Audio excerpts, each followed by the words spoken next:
Paramétrer votre réunion Facebook Live. Donc normalement, c'est parti.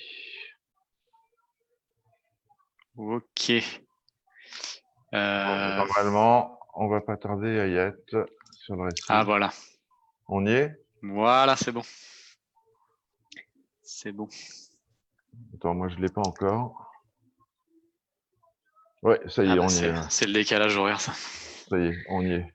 À Marseille, ça arrive plus vite. Ouais, alors attends, j'essaie de m'organiser, Vas-y, vas-y. de poser mon téléphone comme il faut. Qu'est-ce que je vais prendre pour le caler? Un checker phosphate, c'est très bien pour caler un téléphone. Bah ouais, hein, Voilà. faut tout Bonjour. utiliser. Bonjour tout le Salut, monde. salut François, salut Alain, Salut François. salut Nicolas. Salut tout le monde. Donc on a, comme je l'avais dit déjà lors du live avec Ouman, on a un décalage de 30 secondes entre vous et nous. Donc ce qu'on fait, vous le voyez 30 secondes plus tard. Donc pour les commentaires, évidemment, les réponses interviennent un petit peu plus. On va attendre encore un petit peu. Là, il y a 11 Ouais. personnes qui regardent. C'est marrant, je me vois me gratter la tête. Je me suis gratté la tête il y a, il y a Sans 15 t'en rendre compte. Voilà. Et ouais. Et ouais, Ah, on vit dans le futur là en fait pour vous. voilà, exactement. Ouais. Si ça pouvait nous éclairer sur la suite des événements. Bon, on a que 30 secondes d'avance, hein, c'est pas monstrueux, mais Hmm. bon, vous Bah, remarquerez que je me suis habillé, j'ai mis mon costume Coral Biome ouais, il y a de moins en pour moins. l'occasion. Je suis un petit peu inquiet. Il y avait 11 personnes qui regardaient, il y en a plus que 7. Ah mince, C'est un peu embêtant. catastrophe. Bah, tant pis pour les gens qui regardent pas. Hein. Ah, il y en a 8. Ça y est, ça vient. On va attendre un petit peu. Ça va arriver, ça va arriver. Tant qu'on n'a pas 100 personnes qui regardent, on commence pas. On y sera encore demain matin. Ouais, là, c'est peut-être un peu ambitieux. 10. Ah, puis il faut voir que de toute façon après c'est enregistré, donc Ouais. ça. Là, si le son est bon, l'image est bonne. François, Nicolas, Thierry, Alain, tout est bon, ça passe bien. Bougez pas, moi ce que je vais faire, je vais fermer la porte de la pièce où je suis. Ouais. Hop là. Voilà.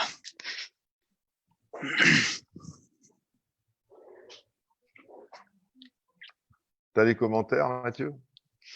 Ben oui, parce que là j'ai mis, de toute façon, j'ai mis le live aussi sur mon ordinateur en face de moi, donc je vois. Alors il y aura Salut certainement un peu de Jean-Pierre. retard. Donc, on va commencer. Donc, salut Mathieu. Donc, Salut Eric. tu, tu fais partie de Coral Biome, qui est Voilà, une entreprise divisée en deux parties. Une voilà, partie c'est ça. recherche fondamentale pour les qui vous recherchez un peu. J'ai vu Recherche appliquée plutôt. recherche Recherche appliquée appliquée. pour Ouais, ouais. trouver un médicament pour le cancer, notamment issu du corail, et une autre partie qui fait de la coraliculture, de la vente aux particuliers et Voilà, compagnie. Et toi, voilà, tu gères la partie ferme de corail, quoi, entre voilà, c'est guillemets. ça, c'est ça, Voilà. c'est ça.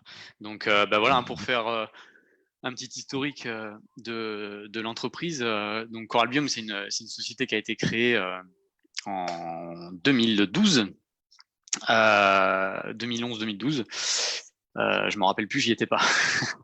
Donc, en fait, voilà, c'est deux cofondateurs, Frédéric Gau et Yvan Pérez, qui ont cofondé l'entreprise. Fred qui est ingénieur en aquaculture et puis Yvan qui est enseignant-chercheur à la fac de Marseille. Et donc voilà, ils ont fondé cette entreprise sur la base d'une réflexion assez poussée par rapport au coraux et par rapport à des applications envisageables dans différents milieux, dans différents domaines, notamment le médical. Et puis bon, bah voilà, hein, en faisant quelques recherches, on s'est rendu compte que bon, il y avait quelque chose de sérieux à faire Et puis bon, comme c'était Mhm. tous les deux déjà des passionnés d'aquariophilie marine, ben voilà, ils Ouais. se sont lancés assez facilement. Et puis tout de suite, ils se sont dit, il va nous falloir de la biomasse pour étudier. Il va donc nous falloir des installations. Pourquoi ne pas mettre en vente aussi une partie des coraux qu'on cultive sur un site internet, et puis comme ça permet de faire rentrer un peu d'argent dès le début de l'entreprise. Parce que la recherche, il faut savoir que Ouais, bien sûr. ça coûte très très cher, ça dure beaucoup trop longtemps, et on a des retours financiers qu'à partir d'un certain temps, quoi. Et donc c'est compliqué.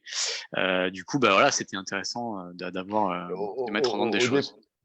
Là, j'ai un truc qui me vient à l'idée. Est-ce qu'au départ, vous avez récupéré des souches chez Provence Corail de Damien Alors pas du tout, parce Pas du que tout. eux ils sont arrivés bien plus tard en fait. Ah, ils sont arrivés plus tard que vous. Ah ouais, D'accord. bah oui, parce que nous nous, je dis nous, et j'y étais pas au début, hein, moi, mais Coralbium ça a débuté Hmm. donc en 2011-2012.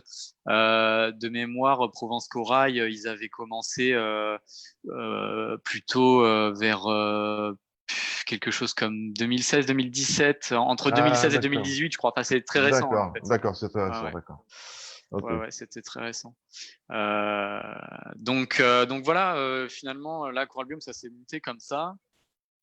Donc ça s'est monté sur un campus. On est sur le campus universitaire de Lumini à Marseille.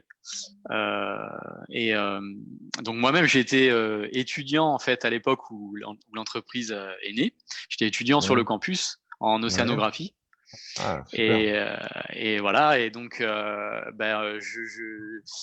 de par mes petites mon petit réseau aquariophile à Marseille, j'ai fini par entendre parler de Coralbium, et puis je me suis dit mais c'est pas vrai, c'est sur le campus où je fais mes études, faut que je les rencontre. Bah Donc oui. voilà, j'ai fini par les rencontrer, faire des stages avec eux pendant mes études, et puis bon voilà, le cours est bien passé, j'étais volontaire pas mal pour les aider, et puis à un moment donné, à la fin de mes études en fait, ils m'ont proposé de euh, de de reprendre la gérance de la partie aquaculture, parce que ça commençait à prendre, mais en même temps, c'était une partie qui n'était pas vraiment vouée à rester dans le temps, parce que le but premier, c'était vraiment de faire de la recherche. Ouais. Mais en même temps, voilà, ils se sont dit quand même, c'est dommage, c'est un peu notre bébé maintenant, ce site internet, on veut pas le lâcher, ce serait dommage que ça s'arrête. Donc voilà, du coup, je suis arrivé comme ça dans l'équipe. Donc moi, je suis arrivé juste un peu après, aux alentours de 2014. D'accord. Toi, tu es un récifaliste de longue date? Je suis un aquariophile de longue date, un récifaliste. Finalement, j'ai commencé le récifal quand je suis arrivé à Marseille pour mes études, parce que je suis pas originaire de Marseille à la base. Moi, je suis de Angers, dans le Maine-et-Loire, donc c'est pas du tout au même endroit. Et puis voilà, je suis arrivé donc. Voilà, justement dans les années 2010-2012 là pour commencer mes études à Marseille en océano, et c'est là que j'ai commencé un aquarium d'eau de mer. D'accord. Euh, Coral Biome a décidé de mettre des coraux sur le marché depuis combien de temps? Quasiment depuis le début en fait, hein, Depuis le début, vous vendez ouais, du corail? ça a été presque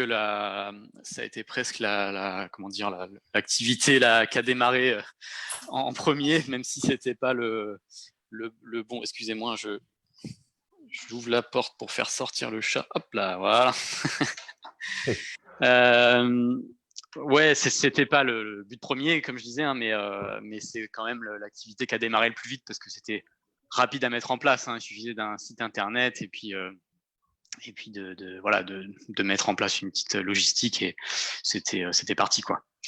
Donc voilà comment ça a démarré. Là, Donc effectivement, hein, ça a démarré dès le début. il y a Harold qui me prend pour Jean-Jacques Bourdin, c'est très gentil. Dites-moi, monsieur Ferry, alors, Coral Biome.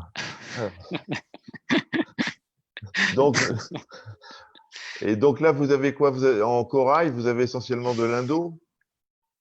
Alors, en coraux, on a un peu de tout, nous. On a toujours essayé d'avoir un petit peu de tout, mais surtout, outre les provenances, ce à quoi on fait attention, c'est à avoir des coraux qui se cultivent. Tout simplement. Donc oui, on a de l'indo. Même pendant la fermeture, on en avait parce qu'on en avait depuis le début. On continuait de cultiver. On a de l'Australie, on a aussi des Caraïbes. Alors exclusivement des coraux mous, des Caraïbes, puisque là les coraux durs c'est interdit au prélèvement. Mais donc voilà, on a un petit peu de toutes les provenances. Par contre, voilà, on fait vraiment attention, voilà, à avoir que des coraux qu'on peut cultiver sur une échelle de temps raisonnable, rentable, tout simplement. Quand tu parles de corail qui se cultive, c'est-à-dire vous n'allez pas vous mettre à cultiver des Speciosa, des choses comme ça, c'est plutôt du Tenuis, plutôt du Formosa, du Valida.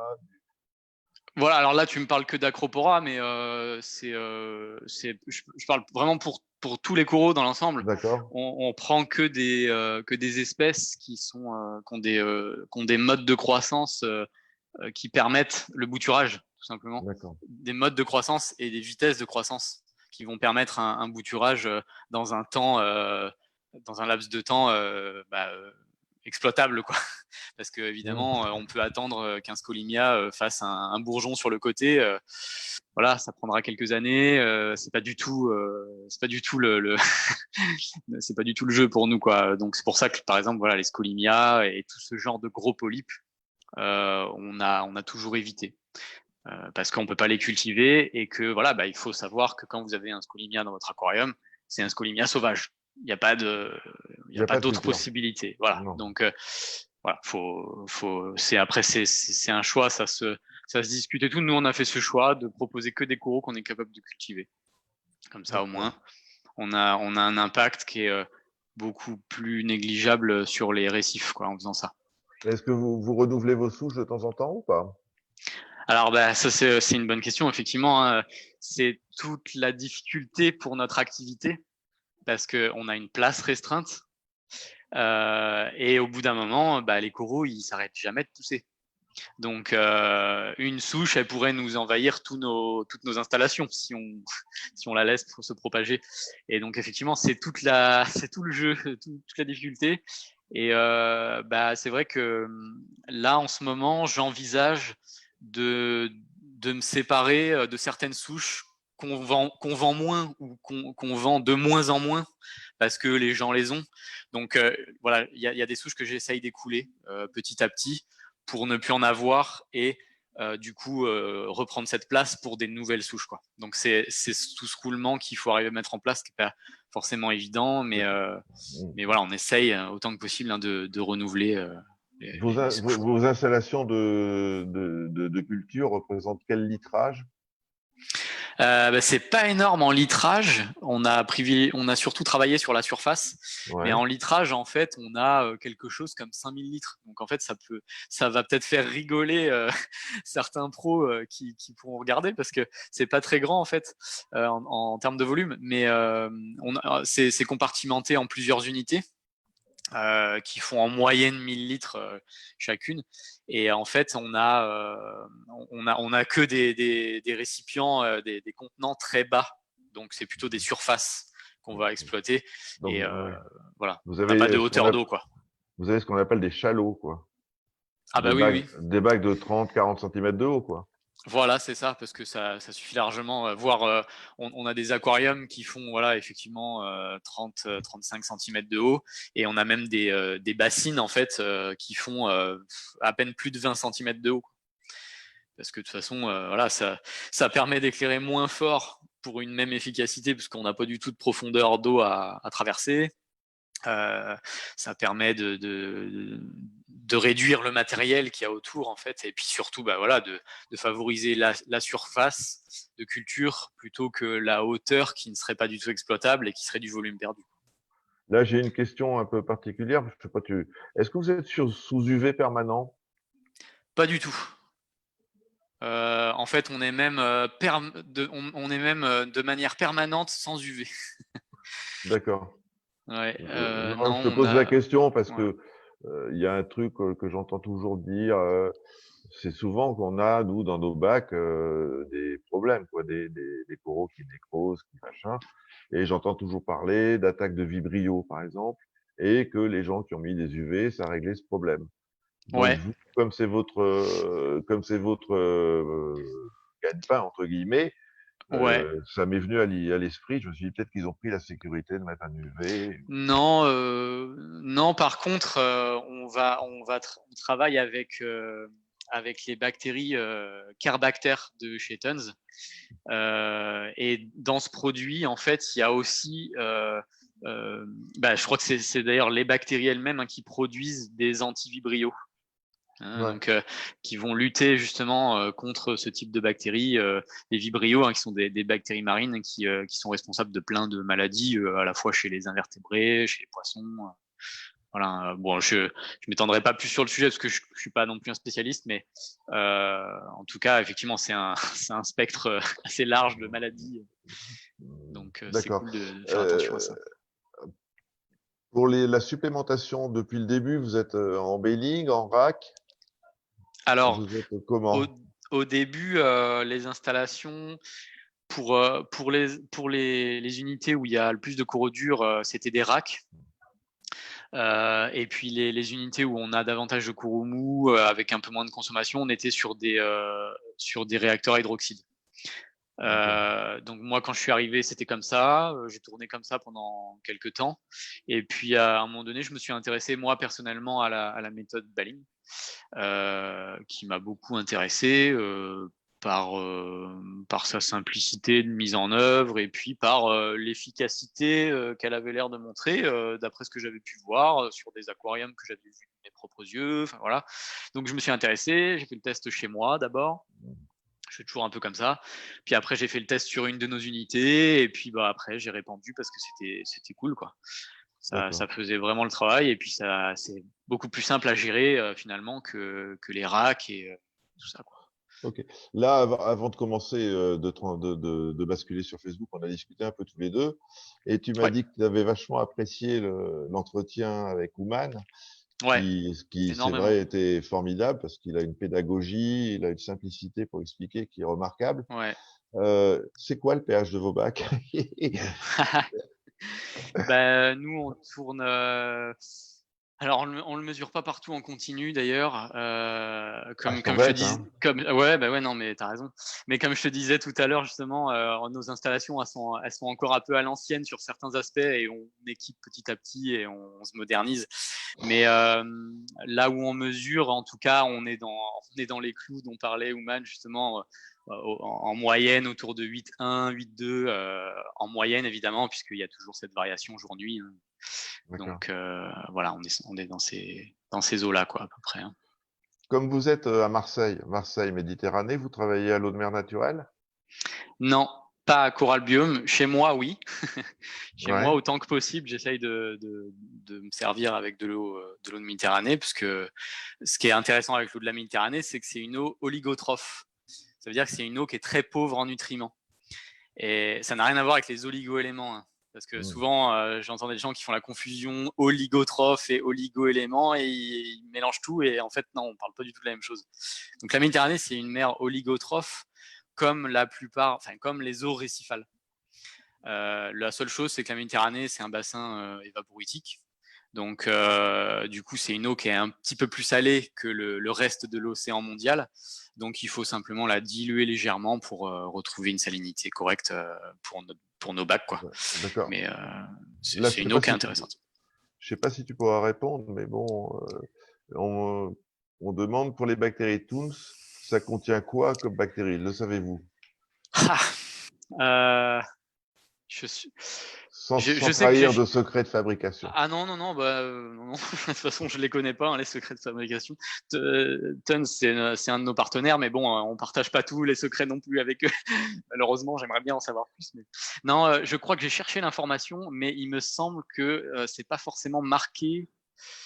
De toute façon, si la réponse existe, elle sera trouvable facilement en regardant simplement les étiquettes. Là, j'ai pas d'emballage de Carbacter sous la main, mais Ouais, moi je l'ai, mais bon. Mais bon, c'est pas grave. Oui, enfin voilà, Ouais, faudrait lister un peu, mais non, tiens, je sais pas il y a, répondre il là. y a- il y a François qui dit que pour le coup, avec les poissons, pour les poissons, ils ont beaucoup de problèmes avec l'eau de mer naturelle. Ah ouais, Mais bon, si on peut, on lui demandera directement. oui, oui, oui. Pourquoi? Ouais. Non, mais c'est vrai que ouais. Non, mais en tout cas, c'est important là quand même de dire ça. Là, moi, quand je dis que j'utilise l'eau de mer naturelle pour mon propre aquarium, ça veut pas dire que je vous encourage à le faire. Voilà. Chacun fait comme il veut. Moi, je le fais, j'y trouve mon compte. Mais après, il faut savoir qu'il peut y avoir des variations assez importantes localement suivant l'endroit où vous allez prendre votre eau. Même à Marseille, il y a plusieurs endroits où potentiellement je pourrais prendre de l'eau et la qualité d'eau est pas la même partout. Donc forcément, il n'y a pas de réponse absolue à cette question. Est-ce que l'eau de mer naturelle c'est bien ou pas? Ben, moi, je trouve ça bien dans mon cas, là où je vais la chercher pour mon aquarium. Maintenant, si vous Ben, allez la chercher ailleurs, il y a beaucoup de Bretons, de Picards, de gens du Nord qui bossent à l'eau naturelle ouais, aussi, hein. ouais, C'est assez courant. bah ouais, Euh, voilà. voilà. Donc, Donc, on attaque le don des coraux, tu veux, ou c'est voilà quoi le deuxième sujet. Donc, bah, comme vous avez pu le voir peut-être là hier ou avant-hier, j'ai posté un nouvel article sur notre blog pour parler d'un sujet qui m'intéresse depuis plusieurs mois déjà. Parce que comme tout le monde en Europe, j'avais, j'allais dire bêtement, bon, c'est un petit peu méchant, mais je m'inclus dedans, alors j'ai le droit. Donc je peux dire que j'avais bêtement suivi un peu peut-être une mauvaise pratique. Aujourd'hui, quelque chose que je considère comme une mauvaise pratique, c'est-à-dire de suivre un petit peu le côté collection autour des coraux. Alors, donc ça c'est cool. C'est un peu ce qui anime notre passion hein, partout dans le monde. Hein, autour des coraux, il y a un côté collection. Qui dit collection dit aussi catégorie de collection, famille. Voilà, donc on va essayer d'aller chercher les pièces qu'on n'a pas. Ouais. Pour apporter à notre collection. Donc, bah, ce qu'il faut voir, c'est que bon, les Américains, comme souvent, ils ont un petit peu d'avance sur le commerce, en tout cas sur tout ce qui est commercial. C'est vrai qu'ils ont toujours un peu de l'avance. Et puis bon, ils ont eu cette bonne idée de commencer à nommer les souches, parce que ce qu'il faut comprendre, c'est que chez les organismes vivants, il y a une classification qui existe. Hein. Il y a une classification scientifique des espèces qui est basée sur plein de critères, qui évolue continuellement. C'est pour ça que... J'essaye d'avoir Monsieur Véron, mais c'est difficile. Ouais. Et ben ouais, alors voilà, lui, il a fait un gros travail là-dessus. Aujourd'hui, chez les coraux, d'ailleurs, c'est une immense pagaille. Et là, je sais un petit peu de quoi je parle parce que ça a été un de mes sujets d'études à la fin de mes études. C'est vrai que, bah, en fait, aujourd'hui, on a l'outil génétique qui vient vérifier toute la classification qu'on a démarrée depuis plusieurs siècles, en fait. Hein, Linné, il a commencé il y a plusieurs siècles quoi, hein, à décrire des espèces. Et donc voilà, il y a toute une classification et cette classification elle est continuellement renouvelée. Et là, avec l'apport de la génétique, on est en train de se rendre compte qu'il y a plein de choses qui sont mal rangées et notamment chez les coraux, c'est particulièrement Flagrant. ouais, flagrant et violent parce qu'en fait les coraux ils montrent une telle diversité, une telle plasticité morphologique au sein d'une même espèce, par exemple, que on a pu par erreur créer énormément d'espèces alors que finalement il n'y en avait qu'une seule. Et c'était simplement des morphotypes, des variétés, voilà, des petites variations interindividuelles, mais qui étaient assez grandes à l'œil pour qu'on en fasse des espèces différentes. Donc voilà, aujourd'hui, on comprend que pour les coraux, on ne peut plus uniquement se baser sur des caractères et des critères morphologiques pour les classer, puisque ça ne suffit pas. Et en fait, avec l'outil génétique, on arrive à voir des choses beaucoup plus finement. et à se rendre compte que, en fait, voilà, des fois on peut regrouper des dizaines d'espèces en une seule, ou au contraire, hein, des fois aussi c'est plutôt diviser une espèce en plusieurs parce que finalement il y en avait plusieurs. Bon, voilà, il y a pas mal de choses comme ça. Alors après, pour parler des derniers étages de la classification, parce qu'il y a vraiment une hiérarchie dans la classification. Ouais. Les 3 derniers étages, c'est la famille, le genre et l'espèce. Voilà. En dessous de ça, c'est un peu du bricolage, ce qu'on fait. Souvent, c'est finalement des spécialistes ou des passionnés d'un domaine qui vont créer un peu qui vont compartimenter des variétés suivant certains critères qui ne sont pas forcément scientifiques, des fois un petit peu, des fois pas vraiment. En tout cas, en dessous du rang d'espèces, ce qu'on voit en dessous, c'est quand même un peu du bricolage. Voilà, il faut en avoir. Vas-y, dis-moi. Les noms qui sont attribués justement, sans Ouais, rapport avec la classification génomique des ouais. coraux, ça permet quand même aux gens de savoir ce qu'ils recherchent. Voilà, et c'est pour ça que c'est intéressant. C'est là où j'allais y venir, c'est que, bon, alors pour vous donner un exemple, je parle dans l'article là du genre Acropora. Donc le genre Acropora, il fait partie de la famille des Acroporidés. Dans cette famille-là, on trouve plusieurs genres, hein, notamment les Acropora, mais par exemple, vous connaissez aussi les Montipora, qui font partie de cette famille. Voilà, ça c'est 2 genres qui sont frères dans la famille Acroporidés. En dessous de ça, donc là, on va prendre le genre Acropora. Dans le genre Acropora, eh ben, on a plusieurs espèces, comme par exemple l'espèce Acropora tenuis. Voilà. Un nom d'espèce, ça se formule comme ça, Acropora tenuis. En fait, on prononce genre-espèce pour dire le nom de l'espèce. C'est D'accord. un Et peu si particulier, mais... et donc si on dit Acropora tenuis Walt Disney, il y a un truc en trop. Alors, Walt Disney, c'est là où voilà, on ajoute un rang supplémentaire d'une certaine forme de classification. Et donc, voilà, j'y viens du coup à ces fameuses souches. Et en fait, je pense qu'il y a une mauvaise compréhension, une mauvaise interprétation du terme de souche. Et du coup, en Europe, on s'est approprié un petit peu bêtement les noms américains pour parler de souches qui sont similaires, mais qui ne sont pas les souches américaines. Et c'est pas grave. D'ailleurs, c'est pas grave que ce soit pas les souches américaines, puisque on est quand même capable de trouver des très belles choses. Petit à petit, on arrive. Alors encore une fois, ils ont toujours un petit peu d'avance sur le marché parce que ils ont un portefeuille un peu plus gros et que chez les exportateurs, ils passent en premier. Donc nous, on prend le fond du panier, on va dire. Mais bon, petit à petit, on arrive quand même à avoir des jolies choses qui se répandent en Europe. Euh, mais finalement, ça n'a pour bien comprendre, il faut comprendre le terme de souche comme une lignée. Et donc, de ce point de vue-là, si on veut être strict, eh ben, la souche Acropora Walt Disney, c'est la souche Acropora Walt Disney de Monsieur Bigard, donc Mike Bigard aux États-Unis, qui l'a nommé comme ça. Bon, voilà, il l'a nommé comme ça. Il aurait pu la nommer avec un numéro.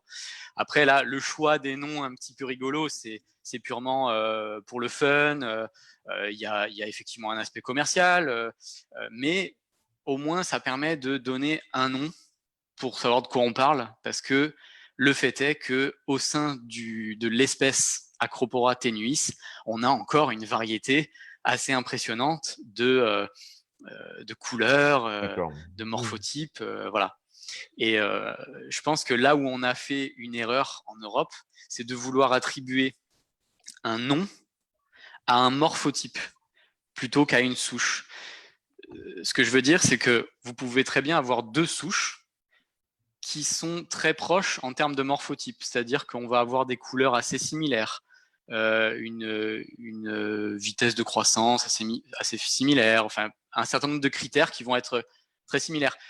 Pourtant, ce ne sera pas la même souche génétique et elle pourra très bien évoluer différemment dans le même aquarium. parce Mhm. que finalement, l'une d'elles va plutôt tirer sur le rose alors que l'autre va tirer sur le vert, du fait de l'éclairage et de leur patrimoine génétique. Et pourtant, dans un autre aquarium, elles avaient exactement la même couleur, enfin, on arrivait à peine à les distinguer. Et c'est bien pour ça que ça me paraît judicieux de rester strict dans les noms de souches. Même si, encore une fois, hein, là, on est en train de faire un débat de puristes. J'ai bien conscience que. Non, non, non. Ah non, mais si, un peu. Un peu, Mais moi, c'est pas grave. C'est notre passion. Voilà. Mhm. Mais en tout cas, c'est. Mais les progrès de l'éclairage, notamment l'éclairage par LED, Oui, euh, ça a permis entre guillemets de découvrir de nouvelles souches, ben oui. en fait, puisque ça a fait apparaître des couleurs qu'on n'avait pas sous HPI, ou sous je sais Et, quoi. et déjà, premièrement, sous le soleil. Il y a Ouais. des souches qu'on n'a pas sous le soleil. Voilà. Enfin, les souches, elles y sont.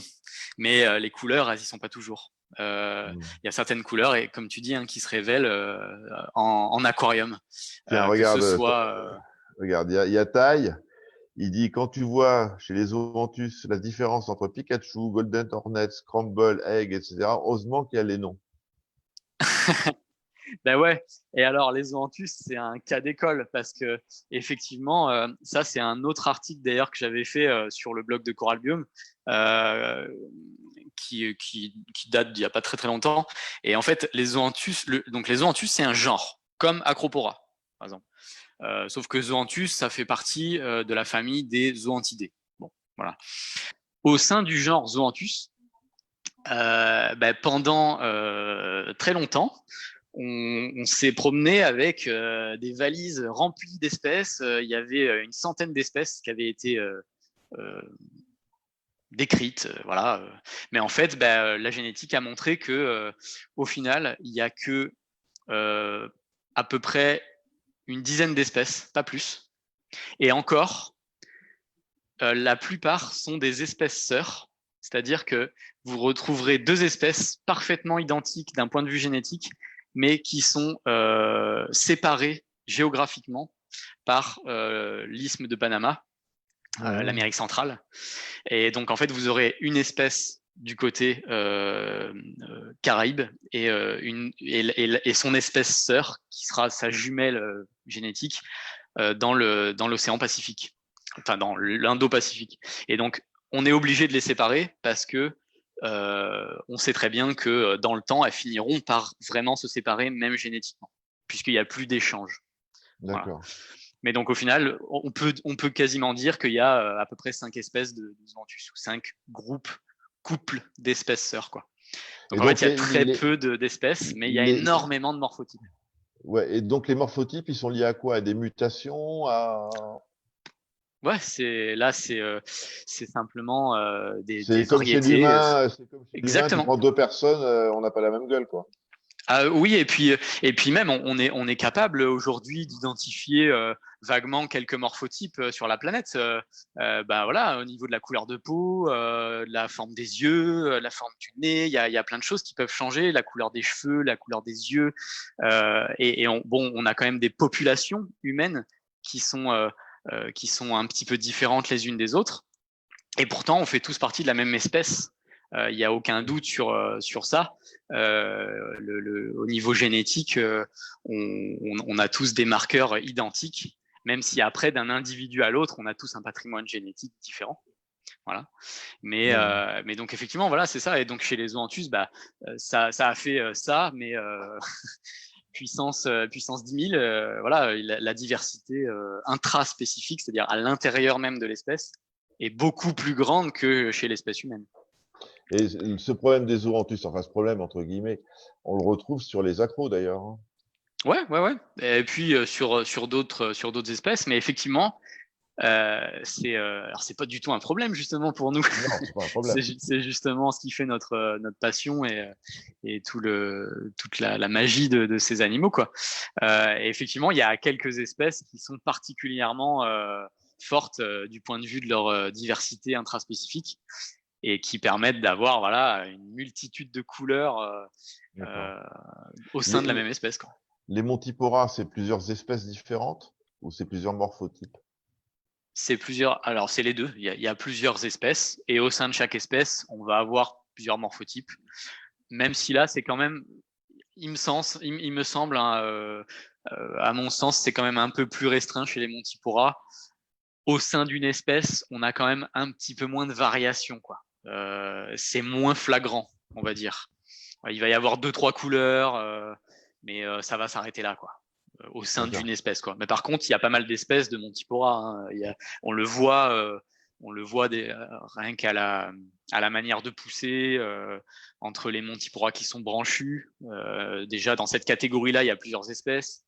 Dans les Montipora qui sont en plateau, là encore, il y a plusieurs espèces.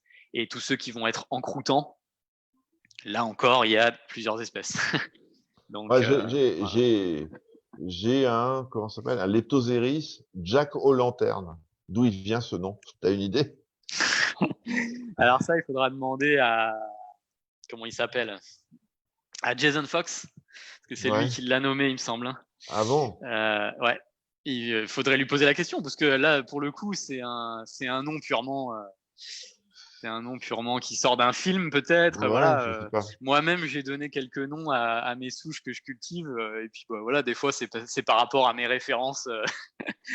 Je sais pas, cinématographique ou autre. Hein, c'est un jeu après de nommer.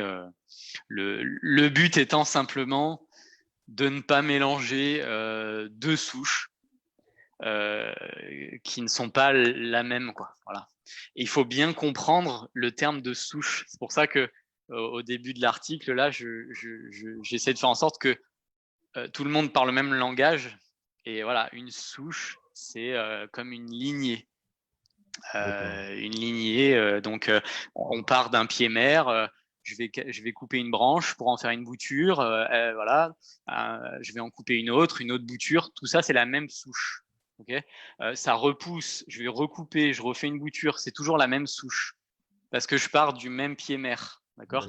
Par contre, là, vous voyez, j'ai un autre pied mère. Il ressemble, hein, d'ailleurs. Oui, il ressemble. Il y a quand même plein de choses qui sont identiques, la couleur, la manière de pousser, voilà. Mais pourtant, c'est pas le même pied mère.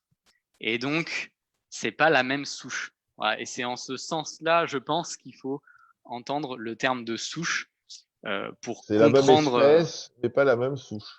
Voilà, c'est carrément la même espèce, mais c'est pas la même souche. C'est pour ça que dans l'article, je prenais un exemple qui est pas forcément super bon si on le pousse à l'extrême, mais on peut voir ça un petit peu comme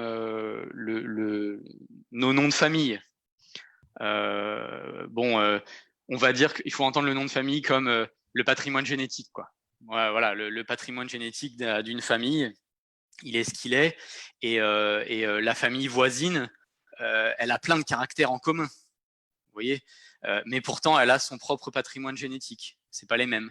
C'est quand même pas tout à fait les mêmes. Et donc, on va leur donner un nom de famille différent. Voilà. Bon, ça a ses limites parce que là, on parle de l'espèce humaine, on est en reproduction sexuée, alors que là, chez les coraux, de ce qu'on fait nous dans l'aquariophilie, dans l'aquaculture de coraux, c'est pas de la reproduction sexuée. Les coraux sont capables de reproduction sexuée, mais nous, c'est pas ce qu'on fait en circuit fermé. Vous n'avez pas de ponte. Non, et puis on évite en fait d'en avoir parce que c'est plutôt problématique en circuit fermé, hein, en général. Ouais. Donc nous, on fait du bouturage. D'accord. Là, je reviens sur un truc que tu as dit. Tu as dit, il m'est arrivé de nommer des souches. Hein, tu l'as dit il y a 5 minutes. Ouais. Mais comment peux-tu être sûr que la souche que tu as nommée, elle n'est pas déjà nommée par quelqu'un d'autre dans le monde? Parce que je ne l'ai pas acheté chez lui. Tout simplement. Si j'achète, si je vais voir monsieur Bigard Corals, c'est-à-dire Mike Bigard, et je vais lui dire bonjour monsieur, j'ai plein d'argent, je veux vous acheter une bouture de votre Acropora Walt Disney. Il va me dire ok, voilà la bouture, moi je vais lui dire voilà l'argent, et je vais revenir en France, et là je vais vous dire fièrement, ça c'est une bouture de l'Acropora Walt Disney. Voilà. Là, je peux le dire. Maintenant, je reste en Europe. Je me procure moi-même via un importateur ou en important moi-même, je me procure donc une souche sauvage d'un Acropora tenuis qui a des couleurs vachement ressemblantes avec le Walt Disney. Et du coup, je suis super content parce que c'est une couleur magnifique. J'adore ce morphotype. C'est D'accord, j'ai magnifique. compris, j'ai compris. Ouais. Mais je vais le nommer autrement parce que c'est pas la même. Et Et pourtant, de cette manière-là, c'est le même morphotype, si tu veux. même morphotype, mais pas même souche. C'est pas la même souche, voilà. Et donc, D'accord. moi, je préfère faire comme ça parce que de cette manière-là, je ne vais pas tromper mon client. Je vais pas lui D'accord. dire Là, j'ai du Walt Disney. C'est il pas y a, vrai. là, il y a Fabien qui dit, de toute façon, on s'en fout, il n'y a pas de copyright sur les coraux. C'est vrai, d'ailleurs, lui, il a fait des C'est coraux vrai. alsaciens. Il a Mais... l'acropora schloum, schloum, schloum, c'est le truc, machin. Eh ben voilà, bah, par exemple, là, si j'achète l'Acropora Schloum Schloum, enfin, du coup, j'ai pas la bonne prononciation, je pense, mais Moi non plus. chez Fabien, bah, du coup, voilà, là, je pourrais dire, je pourrais le revendre en tant que la souche de chez Fab Corail, parce que ça vient vraiment c'est sa souche à lui. Voilà, mais après, Fabien, tu as complètement raison. On est dans un débat de puristes. Moi, je propose un point de vue. Et d'ailleurs, je vais vous dire pourquoi j'en suis venu à ça. Hein. Mais tu as complètement raison, il n'y a aucune réglementation. Mais c'est pour ça que j'ai eu cette réflexion-là, parce que c'est pas parce qu'on n'a pas de réglementation que on doit absolument continuer en fait à faire tout et n'importe quoi et finalement à brouiller beaucoup les pistes pour les gens qui ont envie de collectionner les souches et qui se retrouvent un peu perdus en fait à pas trop savoir ce que ça veut dire tout ça quoi et finalement à avoir l'impression d'avoir une souche alors que finalement ils ont une souche qui ressemble mais c'est pas la même donc pour moi la manière la plus simple et la plus sûre c'est d'être strict sur ce terme de souche et voilà un Là, Walt Disney c'est il y a Nino qui dit, oui, mais peut-être que l'importateur, lui, a pris la souche sur le même pied dans la nature. alors là c'est ouais et peut-être que si vous jouez au loto vous allez gagner c'est le même le même raisonnement mais c'est vrai en soi si je joue au loto peut-être que je vais gagner il y a une chance sur je sais plus combien mais c'est à peu près la même chance que vous avez de retomber sur le même pied mère et en plus encore faut-il que le pied mère soit encore dans la nature parce que malheureusement voilà il y a aussi ça il y a aussi beaucoup de mauvaises pratiques dans la nature et nous c'est pour ça qu'on travaille de la manière dont on travaille c'est pour comme on peut pas trop vérifier comment sont prélevés les coraux qu'on importe malheureusement tant qu'on n'est pas sur place on peut pas voir comment ça se passe au moins nous on sait que derrière peu importe ce qu'on aura importé que ce soit un gros pied-mer ou un pied-mer plus petit, peu importe, ou une simple branche. En tout cas, nous derrière, on va la propager le plus possible et lui donner, la propager chez un plus grand nombre d'aquariophiles, quoi. Mais en tout cas, effectivement, on pourrait imaginer un cas fictif et avec énormément de chance pour retomber sur la même souche dans la nature. C'est vrai et en tout cas cette question me fait plaisir parce que ça montre, je ne sais pas qui a posé cette question, mais ça veut dire qu'il a vraiment compris ce que ça veut dire la souche. Parce qu'effectivement la souche c'est la souche naturelle à la base. Mais alors pour avoir eu une conversation avec un homologue américain, notre partenaire en fait en Floride. Hein, à ce sujet, et ben voilà, sa réponse qui me paraît très juste, c'est de dire si tu veux être sûr, si tu veux vérifier que tu as deux boutures, toi tu as un doute que c'est peut-être la même souche, mais tu sais pas. Ben, le meilleur moyen de le vérifier, c'est de les mettre à côté et de voir s'ils fusionnent. Parce Ah oui. que il n'y a que le même individu génétique qui va pouvoir refusionner avec lui-même sauf très rares exceptions. Et encore, je dis ça pour m'affranchir de toute erreur, mais je suis quasiment convaincu que c'est pas possible s'il n'y a pas le même patrimoine génétique que ça refusionne. Même si c'est la même espèce, ça va pas forcément refusionner. Parce qu'on voit beaucoup, enfin, on voit beaucoup ce qu'on appelle des grafts. Ouais. Et alors, c'est voué, t'as des exemples de réussite sur Alors, ces machins greffés? ben, voilà, je vais peut-être dire une bêtise, mais enfin, justement, moi, je j'ai pas vérifié toute cette histoire de graft. C'est un sujet qui m'intéresse aussi, mais j'ai pas vérifié et pour l'instant, je suis très sceptique. Euh, Moi, en l'absence de preuves qu'on me montre qu'effectivement il y a bien une greffe, moi j'ai l'impression que c'est peut-être un nom qui a été donné justement aux États-Unis pour dire entre guillemets greffé parce que finalement sur un même plateau de Montipora, on va avoir deux couleurs comme si on avait greffé. Mais on le sait, les coraux, ils sont tout à fait capables de faire ça dans la nature. On connaît plein d'échinophilia qui montrent une robe rouge dans l'ensemble et puis des bandes nettes. D'un coup, ça change. Vous avez une bande qui va être bleue, une bande qui va être verte. Les coraux sont capables de ça. Donc, en fait, je vois pas pourquoi là les Montipora seraient pas capables de ça. Donc, en l'absence de vérification, moi, pour l'instant, je suis quand même très sceptique sur le fait que ce soit réellement des greffes. Surtout vu le nombre de personnes qui semblent avoir fait le test et qui n'ont jamais réussi. Bon, ça vient quand même dans le même sens pour dire que quand même peu de chances que ce soit réellement une greffe. Il y a peut-être plus de chances pour que ce soit simplement un nom euh, entre guillemets quoi. Voilà, Montipora greffé. Alors là, il y a quelqu'un qui dit que Guillaume de chez Marinome, il fait des greffes. Mais bon. C'est vrai. J'en ai parlé avec Guillaume.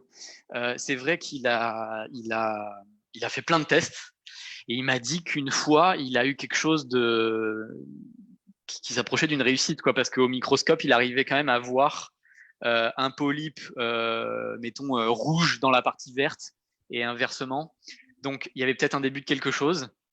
Bon, ça reste pour moi encore insuffisant pour se prononcer, mais en tout cas, il y a peut-être un début de quelque chose là. Alors là, il y a Greg qui demande, enfin, je sais pas, tu dois aller voir les commentaires. Est-ce que tu penses que Ouais. c'est possible de greffer deux fracs de Milpora posés l'un à côté de l'autre? Bah, même réponse pour moi. Ça me paraît compliqué parce que ce sera pas le même individu génétique et donc il y a des chances pour que en fait bien sûr ils vont se tolérer vu que c'est la même espèce, il y aura pas de compétition chimique, ils sont tous les deux immunisés contre leur propre venin, on va dire leur propre toxine, donc ils vont se tolérer. Mais il y en a un qui finira probablement par passer par-dessus l'autre et le recouvrir simplement. Sans l'agresser chimiquement, il va juste le recouvrir physiquement. Moi, là, j'ai dans mon bac, enfin là, je vais pas le montrer maintenant, mais je l'ai déjà montré. J'ai un frag d'Undata, Montipora undata, Oui. qui pousse sur du Setosa. Ils n'ont pas fusionné, mais ils ne sont pas brûlés. Il n'y a pas de zone de nécrose Non. entre les deux. Non, parce que voilà, là encore une fois, on est sur des espèces très proches. C'est des espèces différentes a priori. Hein, tu parles de Undata et de Setosa, mais on est quand même dans le même genre, Montipora. Donc on est des proches cousins là. On est presque des frères et sœurs. Alors il y a de grandes chances pour que là encore, on ait les mêmes armes chimiques et que du coup on soit immunisé pour pas se faire de mal, quoi. Donc au final, les deux espèces vont se tolérer. Des fois, ça peut rester comme ça pendant très longtemps. Il va y avoir une entente cordiale. Ils vont pousser jusqu'à se rencontrer. Et puis, quand ils vont se rencontrer, ça va s'arrêter. Ils pousseront dans les autres directions. Mais jusqu'au jour où, tu sais pas pourquoi, il y a un paramètre qui change, un truc qui va favoriser l'un plus que l'autre, qui va se mettre à pousser plus vite. Et puis voilà, il va passer par-dessus. Sans l'agresser chimiquement, ça va juste mourir en dessous parce que ça sera plus éclairé. Voilà. Voilà, c'est ce qui se passe, exactement. Ouais. Donc Mais pour c'est le l'instant, risque. C'est le risque. pour l'instant, je laisse parce que je trouve ça mignon. Mais bon. Bah oui, oui, non, mais c'est sûr. Bah puis il y a des fois c'est ça, puis des fois c'est par manque de place. De toute façon, tu peux pas Voilà. faire autrement. Ils sont Voilà. accrochés. Bon. Mais bon, voilà, c'est vrai que ces histoires de greffe, bah, c'est un vrai sujet, c'est intéressant et tout, mais bah, vu la vitesse de croissance des coraux, ça prend du temps pour répondre à toutes ces questions, parce que pour y répondre d'une manière catégorique, quand on a un raisonnement scientifique, bah, il faut faire des réplicas, il faut faire plusieurs fois l'expérience pour avoir un nombre de réussites significatif, quoi, qui permet de dire oui ou non.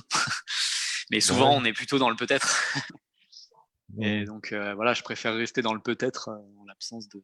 Ouais, c'est marrant cette frénésie pour les Walt Disney, les Homewreckers, les machins. Ben, Bon. parce que c'est magnifique, Ouais. parce que c'est rare. C'est Ouais, des souches qui c'est sont. magnifique, c'est rare, mais c'est magnifique avec des lentilles et sous éclairage bleu. Parce que sous un Ouais. éclairage normal, c'est pas magnifique, quoi. Je veux dire, c'est normal, hein. Ouais, ouais, ouais. Ouais, non, mais carrément.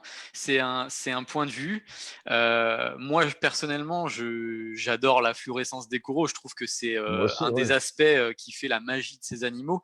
Et donc, je trouverais ça dommage de s'en priver, alors qu'on peut les éclairer en bleu de temps en temps pour observer, et qu'on peut aussi se mettre des lunettes jaunes pour révéler des couleurs qu'on voit pas à l'œil nu. J'arrive pas trop à comprendre le point de vue assez français qui a souvent essayé de dire ouais, c'est de la triche, c'est de la triche. Bon, si vous voulez, si vous voulez considérer que c'est de la triche, je sais pas quoi vous dire. Moi, j'ai pas le sentiment de tricher.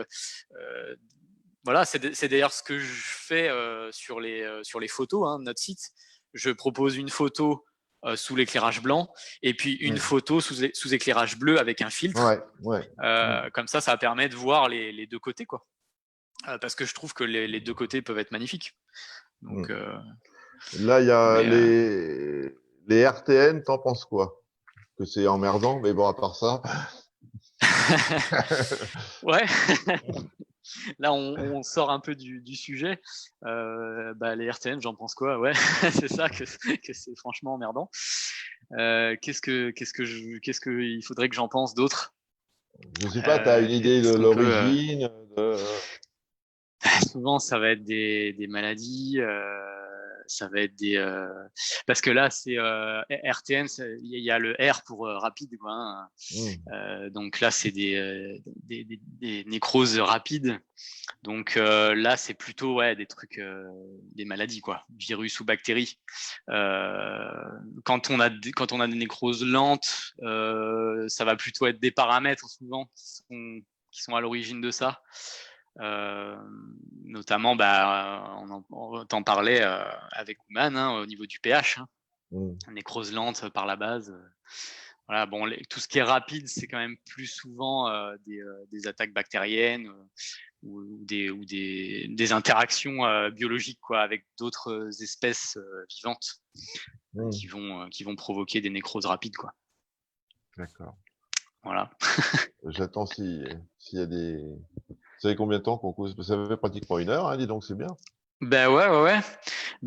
Peut-être qu'on pourrait discuter avec François aussi, qui est aux États-Unis, et au sujet de la manière de considérer les souches. Parce que là, voilà, Ouais. je voulais peut-être juste avant d'inviter François, s'il veut bien encore patienter. Je sais pas s'il est encore là, j'espère. Mais je voulais vous parler de pourquoi j'ai eu cette réflexion. Parce que donc moi à la base, comme je vous l'ai dit, je faisais un peu comme tout le monde.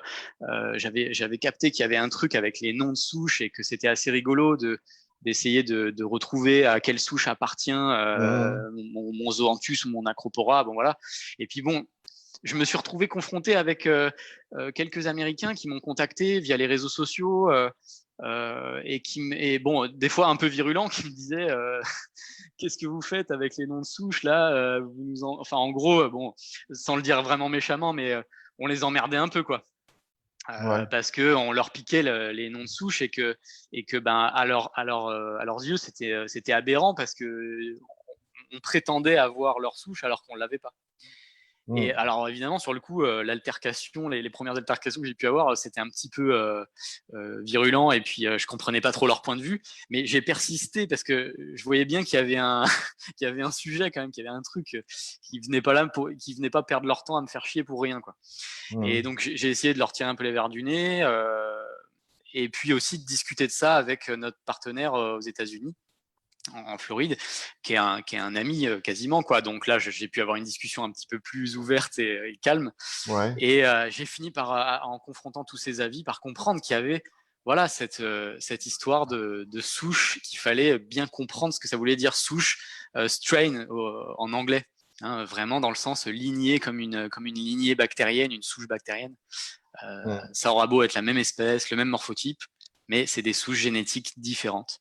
Et Bah, donc attends, voilà, c'est ouais. en discutant avec des Américains que j'ai compris cette histoire de souches et de l'intérêt que ça pouvait avoir de vraiment nommer nos propres souches en tant que cultivateur. En plus, il y a aussi l'intérêt de valoriser notre travail. Parce que finalement, c'est quand même dommage de dénicher des super belles souches sur le marché européen ou en important, et puis finalement d'aller les nommer comme aux États-Unis, et finalement voilà, de pas du tout valoriser notre participation là-dedans, quoi. Ouais. Alors que en nommant et en signant notre souche, ben, voilà, on valorise aussi notre travail de cultivateur. J'ai invité François. François, ouais. Ouais, j'espère que ça va marcher. J'espère qu'il va pouvoir rejoindre Rejoindre normalement. Je lui ai donné le c'est lien que je faisable. t'avais donné, mais Ouais. parce que j'arrive pas à, à faire comme j'ai fait tout à l'heure. Ah si, invité, ça y est. Putain, je suis con, je voyais pas. Copier l'URL et je l'envoie à François. Alors attends, faut que je retourne là-bas. Je vais lui renvoyer l'URL. Coller, Alors, envoyer. pendant ce temps-là, je vois une question. Voilà, j'ai envoyé le lien à François. D'accord. Bah, alors, en attendant qu'il arrive, je regarde. J'ai vu une question de Greg Devan qui demande toutes ces souches-là sont modifiées par de la sorcellerie, stabilisées pendant des années, ou alors est-ce que c'est simplement les mêmes souches qu'il y a 20 ans, sauf que la technologie d'éclairage a fait, a révélé certaines couleurs. Donc oui, c'est relativement compréhensible. Effectivement, on le disait un petit peu avec Eric tout à l'heure, ce qui a pu révéler certaines souches aujourd'hui, c'est l'éclairage. En grande partie, c'est l'éclairage et la stabilité des paramètres aussi, qu'on arrive à beaucoup mieux gérer qu'avant. Mais l'éclairage LED notamment, qui arrive à sélectionner les bonnes longueurs d'onde, a permis de stimuler particulièrement certaines pigmentations. Mais c'est pas du tout de la sorcellerie. C'est une réponse tiens, naturelle. Le v'là l'américain. Avec Eric tout à l'heure, qui a pu révéler certaines souches. Salut François. Aujourd'hui. Salut. Et, alors par contre, je m'entends en écho là. Moi aussi, je m'entends en écho là. Attends, je vais couper ça. Hop, voilà. Voilà, c'est bon. Par contre, moi, j'en ai qu'un. Ah ouais, j'en vois qu'un. Ouais, alors il faut que tu fasses. Faut que tu cliques sur ton écran et puis que tu passes en mode. Alors comment il s'appelle ? En mode galerie. Galerie. Tu passes en mode galerie et tu vas nous voir voilà, tous les deux. On voit tous les trois. Voilà, c'est ça. Salut François. Je sais pas, vous êtes en mode paysage ou en mode horizontal ? Bah, c'est avec l'ordi, donc en paysage. pareil. Sur tablette. Je sais pas si ça tourne, ça marche. Non, là c'est bien. Voilà, t'es bien. Nickel. Là. Impeccable. Voilà, impeccable. Ouais. Donc vas-y, raconte-nous les noms à Merloc là un peu là. Fais-nous rêver. J'ai été en communication une bonne partie du truc là pendant votre live, donc j'avais éteint le son, mais je suis repris à la dernière minute où il se faisait enguirlander par les Américains. Ça m'avait étonné d'ailleurs que les Américains lui sautent pas au paletot sur les noms de coraux, parce qu'en fait ici c'est vraiment c'est une religion. On rigole pas du tout avec ça. Hein. C'est ce qui me semblait. Et si j'ai bien compris, tu es quand même bien en contact avec Colline. Voilà, tout à fait. Et Colline, il rigole pas avec ça non plus. Hein. Ah bah non. Du coup, il m'a bien recadré quand je lui ai posé les questions. Moi, je le connais bien aussi. Et, on n'a pas beaucoup de discussions, mais on a souvent des relations entre Julian et lui et moi. Et donc, moi, je suis plutôt très pote avec Julian. Et, lui Colline, aussi, je crois. Ils sont tout le temps ensemble. Donc, ils habitent pas très loin l'un de l'autre. Donc, forcément, ça aide à se voir. Moi, Colline, il est sur Miami. Alors, pour moi, c'est un peu plus compliqué. Mais les 2-3 fois, T'es où, toi, d'ailleurs ? Moi, je suis en Caroline du Sud. Donc, je suis un peu plus un peu plus au nord. Ouais. Je suis au milieu, en fait, sur la même transversale, mais je suis en plein milieu. Donc, ce qui me permet d'être au milieu des États-Unis. C'est pratique pour moi. Donc, pour résumer, et tu disais qu'ils rigolent pas avec ça, quoi. Alors, les noms, c'est vraiment leur business. Hein. Il faut comprendre un truc, et c'est ça où moi, je trouve que c'est pas mal ce qu'a fait Mathieu. Aux États-Unis, les noms, c'est vraiment leur business, et de plus en plus de gars mettre leur nom. En fait, ça permet d'avoir une traçabilité de la souche Ouais. et de savoir qui était le premier à faire cette souche-là. Alors évidemment, on va tous avoir le Zoanthus. On a tous le même, plus ou moins. C'est Jason Fox qui a beaucoup travaillé là-dessus au départ, et Colin, sur les noms de souches. Alors Jason Ouais. Fox, il est beaucoup plus sur les Acropora. Colin, il est beaucoup plus sur les Zoanthus, avec Oral Morphique. Ouais, Mais Coral Morphologique. voilà, c'est ça. Ouais. Et il est clair que les noms, c'est important. En fait, ça leur donne une espèce de notoriété, en fait, à tous ces gens-là. Parce que Ouais, il y a beaucoup. c'est vrai qu'il y a cet aspect aussi notoriété, effectivement, et la notoriété, et puis le catalogue, quoi, le catalogue Un de ce jour, on que. aura peut-être les Zoanthus taille danseur. Qui sait? On aura peut-être les zoanthus taille dancer si effectivement taille peut développer une souche. En fait, les souches, moi, je suis pas du tout. Vous avez compris, je suis un peu comme toi, Eric. Hein, j'ai un peu de bouteille. Ouais, Et tous un ces peu. noms-là, tous ces noms un peu folklore, je comprends tout à fait à quoi ça sert, mais on s'y perd. On s'y perd complètement.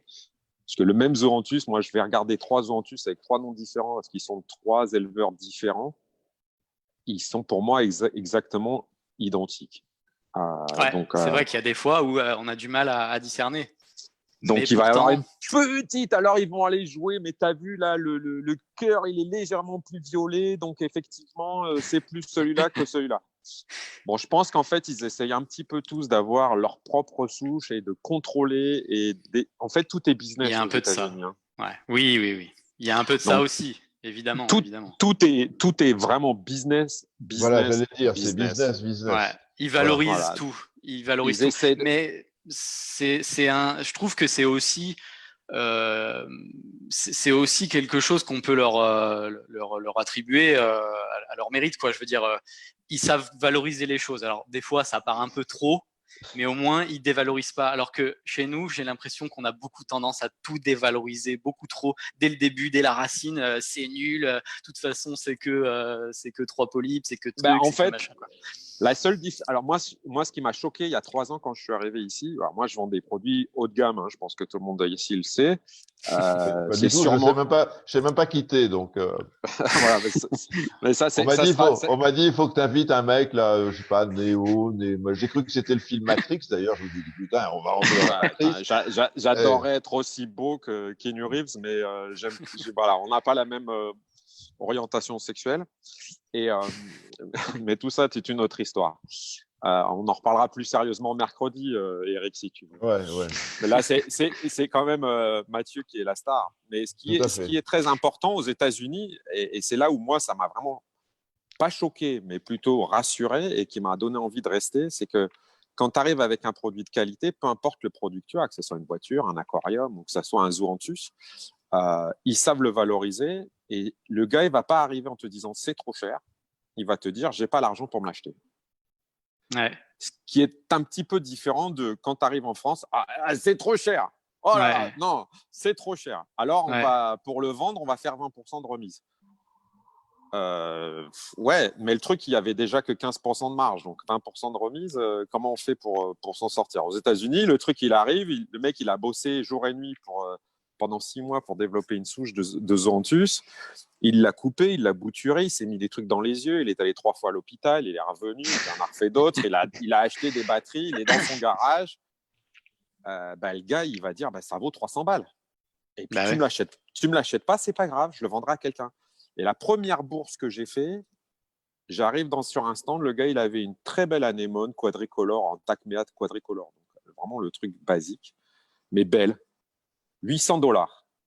Je suis resté sur le cul, je dis, je suis tranquille, il va pas la vendre. Le mec a sorti sa carte de crédit, il a acheté, il a dit, OK, c'est un super prix, je le prends. Eh ouais. Donc, moi, j'ai dit bravo, pas parce que tu l'as entubé, mais bravo parce que le client est très content. Et toi, tu es très content parce que tu as gagné de l'argent. Ça, tu crois que c'est lié, c'est la culture anglo-saxonne, quoi, dans le riche, en fait. C'est-à-dire qu'on n'a pas honte aux États-Unis d'avoir du pognon, de se payer ce qu'on a envie de se payer. Alors ça, c'est l'idée qu'on en a dans Europe. Je pense qu'aujourd'hui, en Europe, on a l'impression que les Américains sont décomplexés par rapport à l'argent.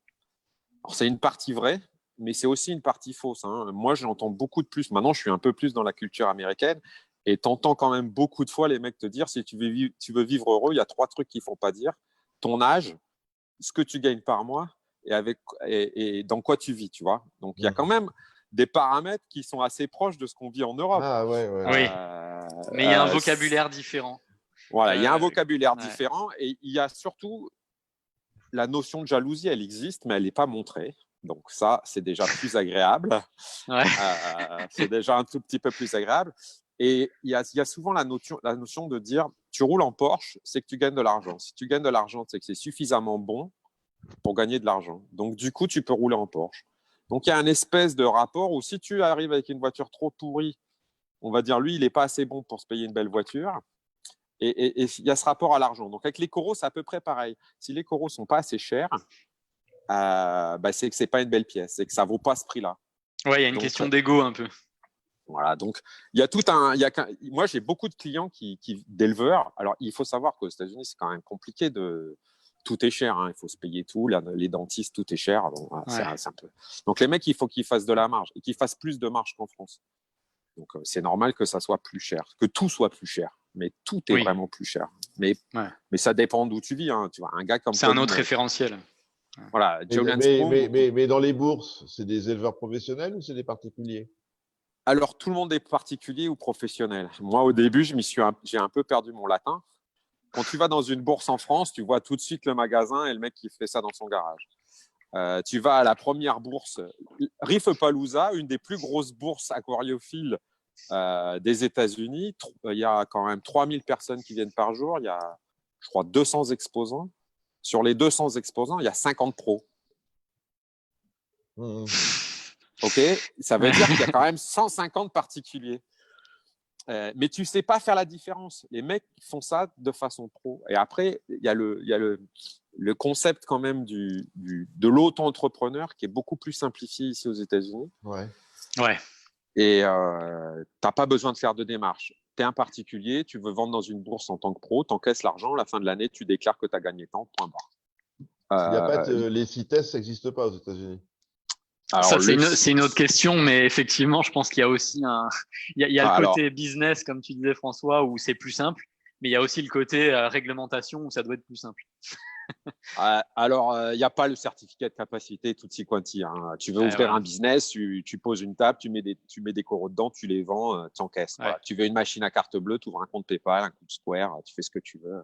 C'est en 30 secondes. De toute façon, une société aux États-Unis, ça coûte 500 balles. Tu crées une société en 5 minutes avec 500 balles. Tu le fais sur Internet ou tu fais 500 balles, c'est parce que tu as pris un avocat. Sinon, ça coûte moins cher que ça. Donc, c'est facile de faire une société. Tout le monde a sa propre société ou pas. Et tu as le statut d'auto-entrepreneur qui est vraiment très simple. Donc, n'importe qui peut vendre des boutures de coraux facilement, n'importe comment, sur Internet. Après, ce qui va faire la différence, c'est un peu ce que fait la différence entre Coral Bio et un mec qui est dans son garage en France. Coral Bio, tu as un mec qui répond, tu as un mec qui a un site, tu as un mec qui est là, qui fait un service. Qui est sympa, qui est compétent. Tout ce tralala, mais qui aussi a tout plein de problèmes de logistique, qui a aussi tout plein de problèmes de boîtes en polystyrène qui doivent être d'une certaine taille parce que sinon, il sait bien que sinon, ça n'arrive pas en bonne uniforme. Qui doit être appelé, il est appelé le dimanche soir en disant mais je comprends pas, tu m'as livré, c'est pas arrivé, on est dimanche soir, comment ça se fait que le postier est pas devant chez moi, comment ça se fait que c'est pas toi qui me livre en direct de la France, tous ces petits problèmes là, on les a aussi aux États-Unis et si tu veux c'est ça après qui va faire la différence entre le mec qui va gagner de l'argent et le mec qui va se faire un petit complément de revenu quoi. Et après sur toutes ces bourses, les mecs ils essayent pas de vendre au moins cher, ils essayent de vendre au plus cher. Le concours est de celui qui va vendre le plus cher et pas celui qui va vendre le moins cher. Alors en France, regarde, on a trois souches, elles sont 3 souches identiques. Moi, je te la vends 5, moi, je te la vends 4, moi, je te la vends 2. Moi, je te donne 5 € quand tu l'achètes. Et ouais, c'est ce qu'on déplore, c'est vrai, c'est ce qu'on déplore. J'ai déjà entendu plusieurs fois Mathieu avoir un discours en live ou en blog en disant les gars, les coraux, ça a un coût. Les coraux, c'est pas gratuit. Voilà. C'est pas du consommable. Et puis, c'est pas juste la bouture que vous voyez. C'est aussi tout ce qu'il y a derrière, comme tu l'as dit, François, toute la logistique qu'on a mis en place avant, le temps qu'on passe et tout, quoi. Alors ça, c'est impossible de le facturer en France, c'est possible de le facturer aux États-Unis. C'est ce qui fait que les boutures sont plus chères. Et après, moi, j'ai beaucoup de Français qui m'appellent en me disant, tu peux m'avoir telle souche, tu peux m'avoir telle bouture, tu peux m'avoir tel truc. Oui. Alors la réponse est oui, bien sûr. Et je te la fais venir comment en France? Ben ouais, c'est ça le souci. Voilà. Je la fais venir comment en France? On la fait rentrer comment? Parce qu'il y a tout un tas de réglementations, c'est de l'import du coup. Et du coup, c'est de l'import. Et là, on passe dans un marché différent et que Mathieu connaît très bien et moi aussi, et qui est compliqué. Et du coup, c'est pas possible. Ou alors, oui, c'est possible. Pourquoi Ouad Coral, il a des souches qu'on trouve qu'aux États-Unis? Parce que ce mec-là, il vient 4 fois par an sur tous les salons américains, qu'il a sa petite boîte, qu'il met ses petites boutures dans sa petite boîte, qu'il les met dans sa petite valise, et ni vu ni connu, je t'embrouille. Ouais, donc du coup, c'est pas franchement légal. C'est pas franchement mais légal, mais il s'est pas fait prendre, donc. Il s'est pas fait prendre, et puis tant qu'il y a des clients qui achètent, bah ça marche. Et de toute façon, il y a personne pour prouver qu'il l'a fait, donc. Ouais, mais c'est une réalité, c'est une réalité. Mais c'est pour ça aussi que je voulais aussi parler de ce sujet-là, des souches et de la manière de considérer tout ce problème. Et je pense qu'au final, en Europe, il faudrait qu'on arrête de regarder les souches américaines, aussi belles soient-elles, et qu'on se concentre plutôt sur les belles souches qu'on arrive à trouver en Europe. Et du coup, qu'on arrête de chercher les mêmes noms ici, parce qu'on ne devrait pas pouvoir trouver les mêmes noms ici que là-bas, puisque c'est pas les mêmes souches, par définition. Par définition, ou alors si c'est les mêmes souches, elles sont arrivées par un circuit parallèle et on peut pas. Alors moi, je veux pas critiquer celui qui l'a fait parce que moi, je prends pas le risque de le faire. Donc, on va dire que je suis pas assez couillu pour le faire, ou disons que j'ai plus à perdre qu'à gagner. Donc je le fais. Donc je le fais pas. Il y a plein de gens qui savent que je fais des voyages 4 ou 5 fois par an en France et qui me disent tu peux pas me ramener ça, tu peux pas me ramener ça. Que tu faisais. Ah oui, que je faisais. Pour l'instant, tu vas rester un moment. Avec le Covid, là, c'est fini, là. Ouais, c'est un peu compliqué d'ailleurs pour ma part, mais mon dernier vol vient d'être annulé. Là. Curieusement, on va voir qu'il y aura beaucoup moins de souches américaines qui vont arriver dans les mois à venir en Europe. On se demandera pas pourquoi. Voilà, là, vous êtes à peu près tranquille sur le marché européen. Les souches américaines, elles vont pas transiter. Hein. Pendant un moment, oui. On peut pas les envoyer, ça c'est carrément impossible, et le voyage est devenu très très compliqué. Et je pense que imaginons que tu veuilles envoyer des souches américaines en Europe. Les emmerdements, c'est à la frontière européenne ou à la sortie américaine?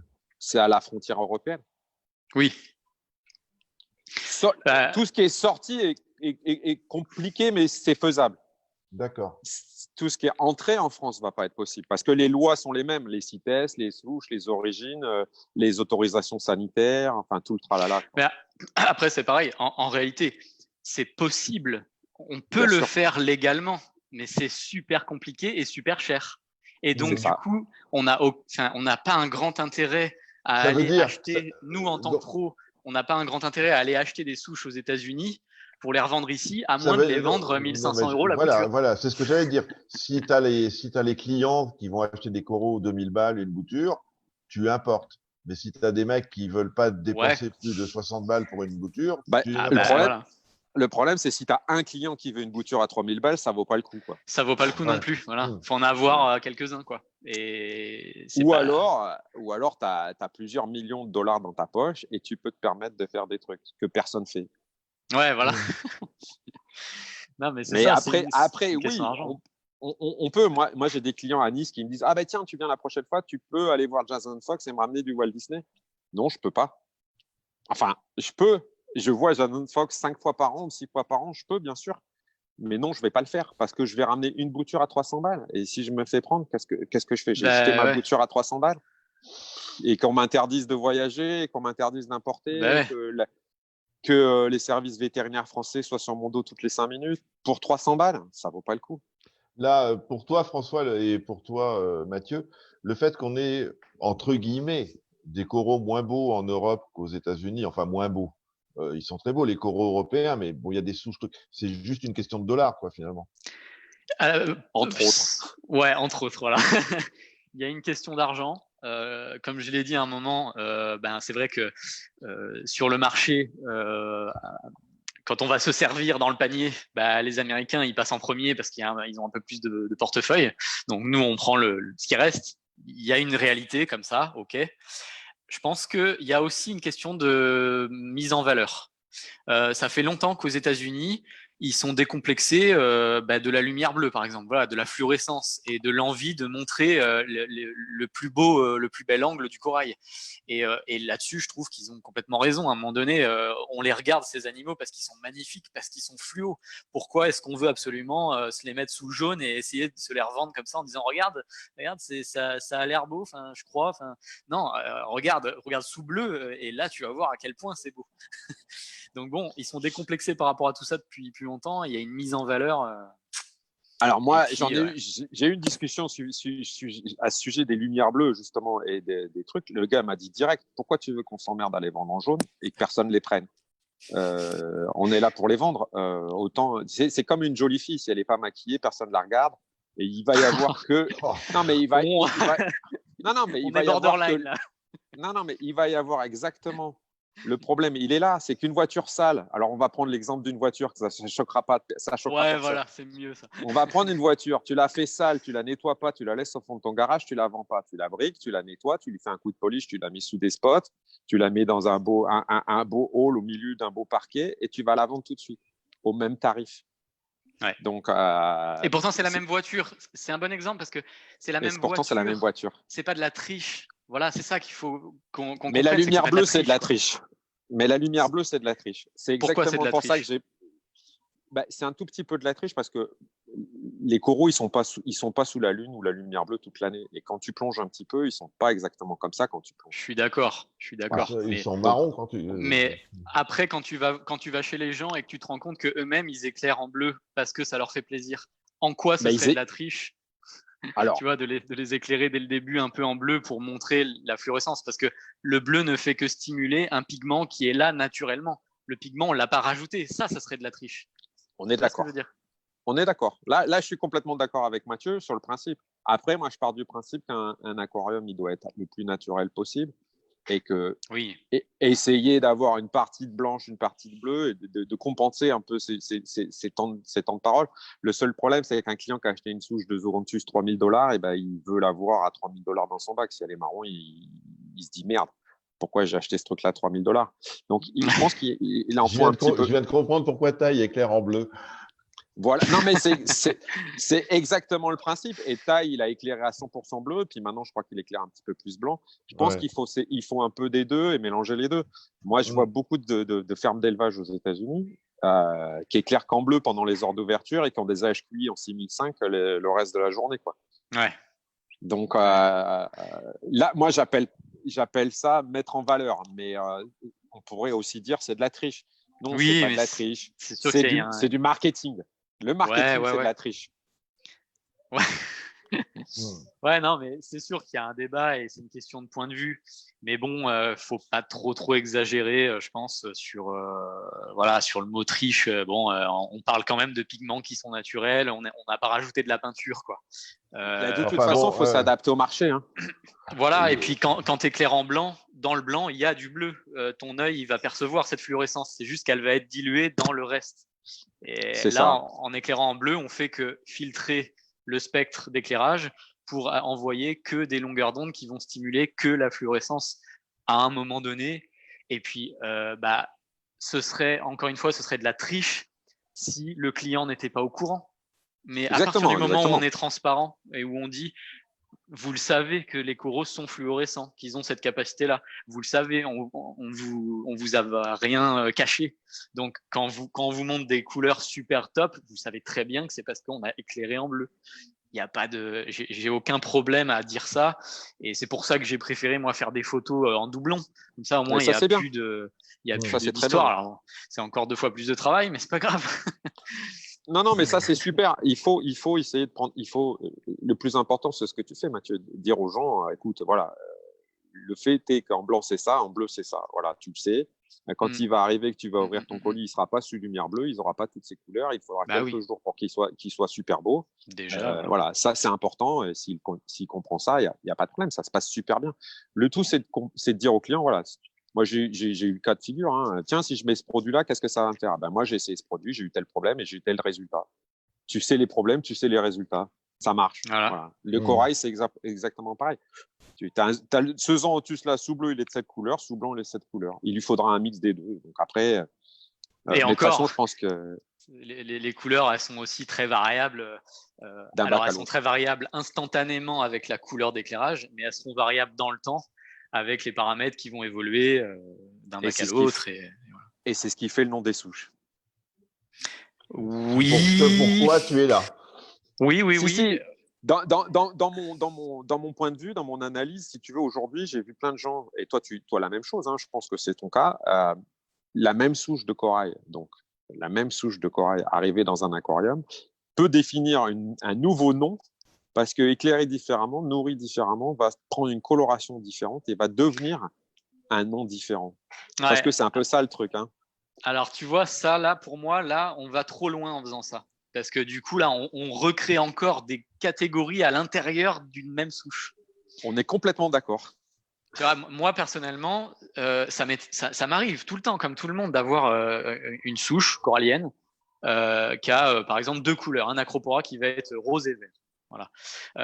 Tout de suite, là, il est rose et vert. Et puis, tu reviens dans 6 mois, mon aquarium, il a un peu évolué parce que j'ai merdé sur des trucs, machin. Puis là, il est plus que rose. Et je vais pas le changer de nom. Je vais pas mentir à mes clients si je continue de le vendre comme ça. Je leur dirais c'est la même souche qu'il y a 6 mois. C'est juste que là, elle a perdu certaines couleurs. Elle pourra très bien les reprendre chez vous. Mais pour moi, c'est la même souche génétique. Voilà. Et donc Non, mais la souche génétique, elle reste la même.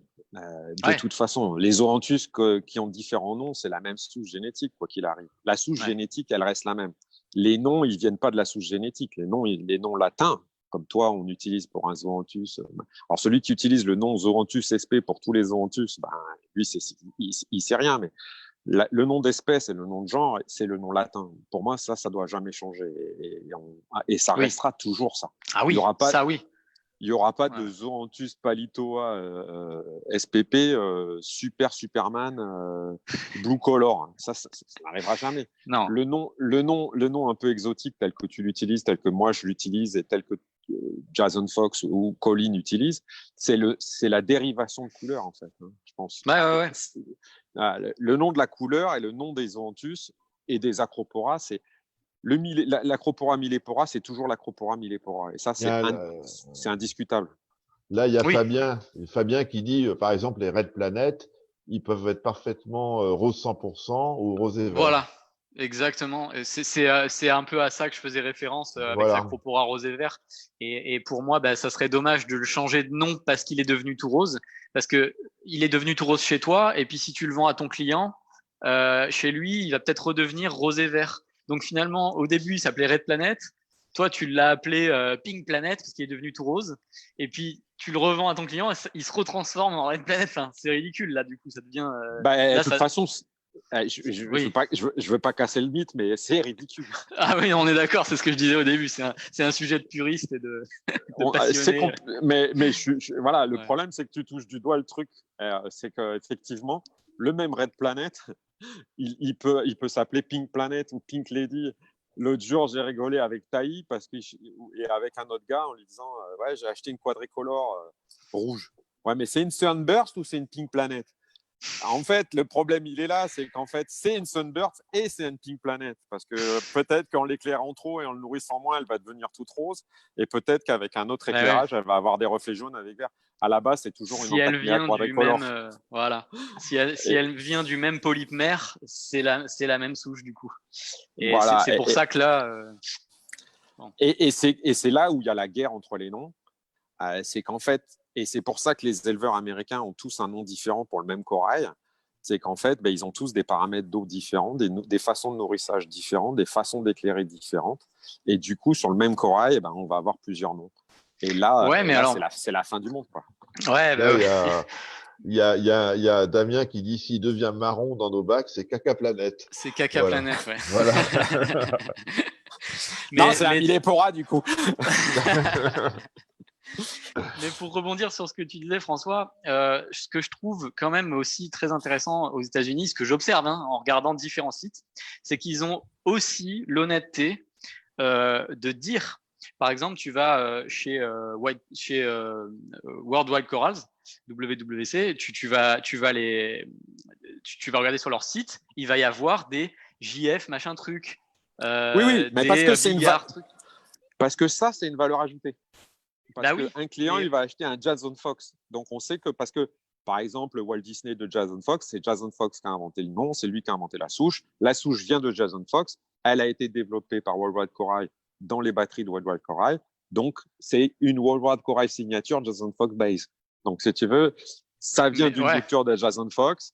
Elle a une certaine variante. Donc, il y a des noms, il y a des gens comme Worldwide Corail qui peuvent jouer sur leur nom Ouais. et qui peuvent en même temps inclure Jason Fox dans leur Pour nom parce que valoriser. pour valoriser le truc. Ouais. Donc, si tu veux, lui, il Mais au joue moins, il y a sur une les deux tableaux. traçabilité.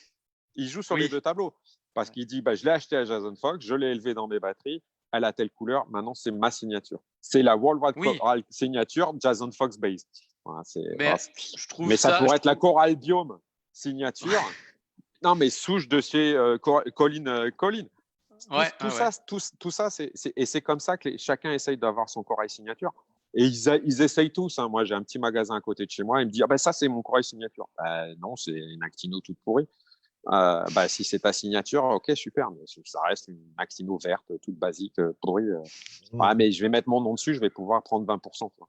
Bon. Ok. Non, Super. C'est sûr qu'il y a de ça aussi, clairement. Hein, et il faut être raisonnable par rapport à tout ça. Clairement, hein, non, mais il y a un vrai, il y a un vrai Là, sujet. Mais il y a je trouve ça Taille, là, intéressant de tracer, quoi. Ouais, il y a Taille là qui met. Je pense qu'avant d'acheter des souches nommées, il faut regarder si nos paramètres d'eau, réglage, lumière, brassage et compagnie correspondent. J'ai pas la suite du commentaire, donc en gros, il faut quand même Ouais, avoir, non, mais il faut ouais. quand même avoir des qualités d'eau similaires, quoi.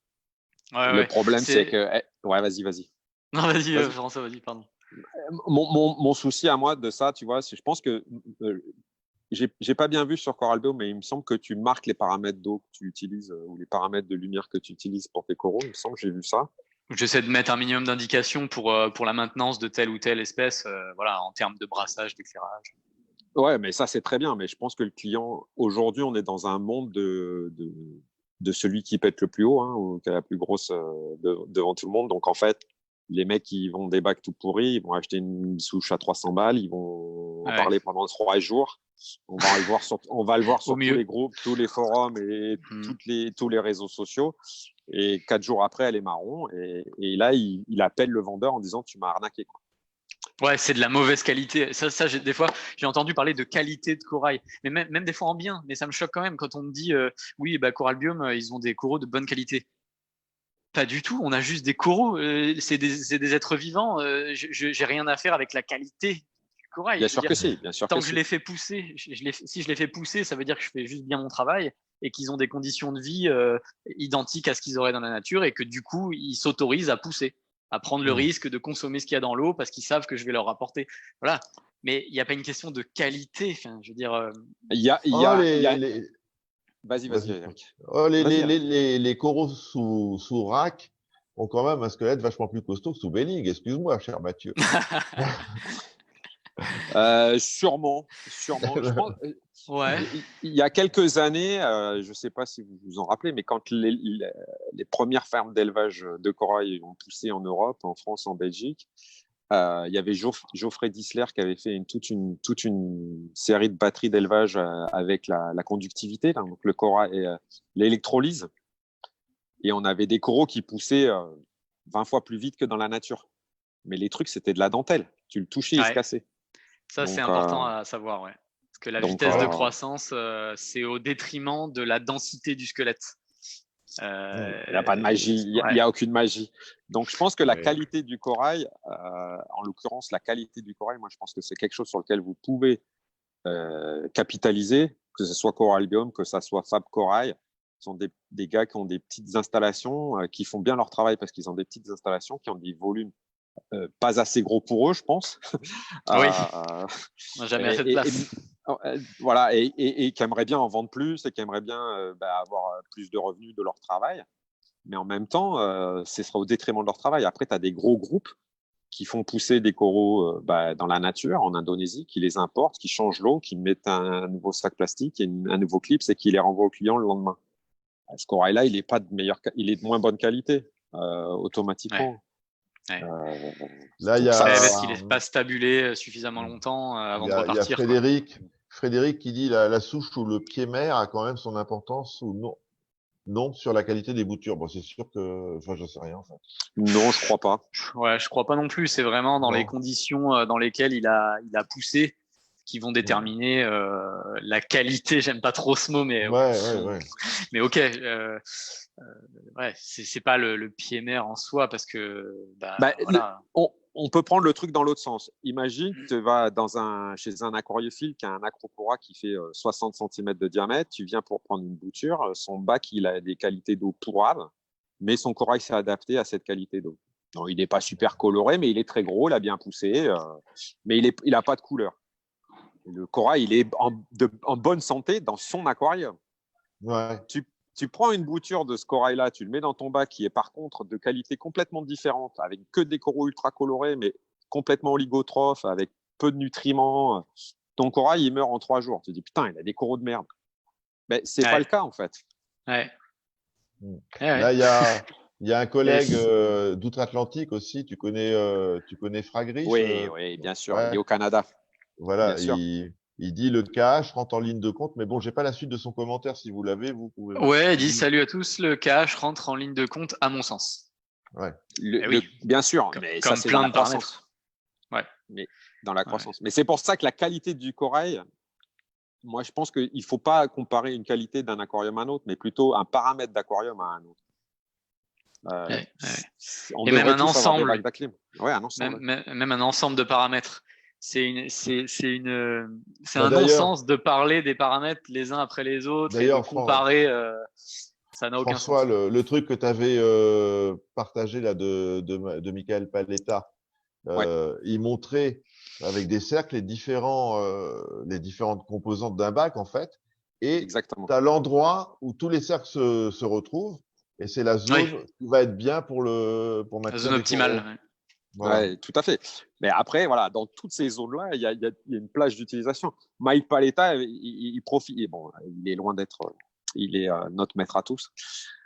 Mike Paletta, il a fait beaucoup de thèses, beaucoup de choses là-dedans. Et il travaille pas du tout sur le marché aquariophile. Hein. Il travaille dans le cardiovasculaire. Donc, c'est pas du tout son travail, l'aquariophilie. Mais quelque chose qui le passionne et il est biologiste aussi. Donc, il a pas mal travaillé sur ça. Il profite un peu de plusieurs mois de retraite et autres pour développer un peu des expériences de tout le monde, en fait. Et il s'est aperçu il a fait cet article suite à un regroupement d'expériences de beaucoup d'aquariophiles avec des résultats. Et voilà, le résultat, c'est que tous ceux qui ont des résultats ont des paramètres à peu près identiques. Ce qui fait que ces zones, voilà. Si tu veux des résultats dans un aquarium, il faut respecter une base. C'est tout. Après, il y a... Mais alors, regarde, François, là, moi, tu sais, tu te rappelles l'été dernier, là, par l'intermédiaire de Vincent, j'avais fait des entretiens Julian, Sanjay. Julian, avec Jake Jack et Adams avec aussi. Sanjay.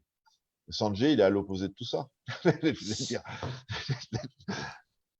Oui, mais alors c'est là où j'allais dire, il y a toujours l'exception qui confirme la règle. Voilà.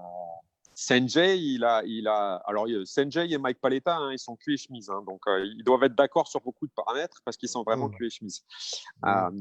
Sanjay, c'est pareil. Sanjay, il est l'expérience, exactement ce qu'il faut pas faire. Mais parce qu'il est très très bon, ça marche. Donc là, c'est l'aquariophile qui fait le truc. Je pense que.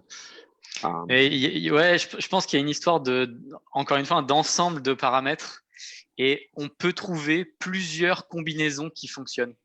Exactement. C'est sûr que en termes de probabilité, si on rassemble toutes les données, on va quand même se rendre compte qu'il y a une zone où il y a quand même franchement plus de chances que ça fonctionne. Mais on peut trouver d'autres équilibres avec d'autres combinaisons de paramètres. Et c'est pour ça qu'on aura toujours un mec qui va dire ah ben moi j'ai pas du tout comme toi et pourtant j'ai mes coraux qui poussent et il aura raison. Mais il faut bien comprendre que le problème est vachement complexe quoi. C'est une combinaison. Je vais pas parler de mon cas personnel, mais depuis plusieurs mois ça pousse, c'est pas laid, et depuis plusieurs mois je me traîne à des taux de phosphate incroyables par rapport à la norme. qui dit qu'il faut être autour de 0,02, 0,03 à tout casser. Les Moi, je me nutriments, ça fait traîne pousser. voilà, moi, je me traîne entre 0,1 et 0,25, voire 0,3 parfois, et j'ai pas de problème particulier.